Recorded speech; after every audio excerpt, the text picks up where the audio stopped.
রবিবার রাতে তৃণমূলের দুই গোষ্ঠীর বাগবিতণ্ডায় ফের উত্তপ্ত কমলাগাঁও সুজালি গ্রাম পঞ্চায়েত এলাকা। জানা গিয়েছে, ইসলামপুর থানার সুজালি গ্রাম পঞ্চায়েতের ধুলিগাঁও এলাকায় তৃণমূলের প্রাক্তন অঞ্চল সভাপতি আব্দুল হকের বাড়িতে ভাঙচুর, আগুন লাগিয়ে দেওয়া হয় ঘরে এবং বাড়িতে। অভিযোগের তীর বর্তমান অঞ্চল সভাপতি আব্দুল সাত্তারের লোকজনের বিরুদ্ধে। এরা তো আব্দুল সাত্তারের লোক ছিল,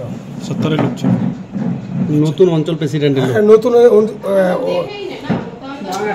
না সাত্তারের লোক ছিল। এগুলা বলে লাভ নাই। এখানকার আশপাশের যে লিদু মোহাম্মদ আছে, যতগুলা এগুলা লোক আছে, এইগুলাই করেছে।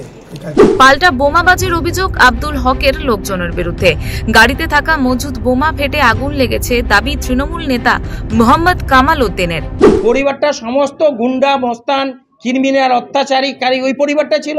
এখন ওই পরিবারটা আবার বাইরে থেকে বিহার থেকে লোকজন নিয়ে এসে বাড়িতে রেখেছে। বারবার এই হামলাটা করছে সাধারণ মানুষের পরে। আমরা সরকারের পক্ষে আছি, দলের পক্ষে। আমাদের একটা দুর্নাম করার চেষ্টা করছে ওরা, এটা চক্রান্ত বারবার করছে। কোনো গোষ্ঠীদ্বন্দ্ব নেই। তৃণমূলের যদি গোষ্ঠীদ্বন্দ্ব থাকে, উনি প্রধান আছেন, কি করে প্রধান হয়েছে আমরা জানি না। পঞ্চায়েতের মেম্বারগুলো প্রধান ওকে মানছে না।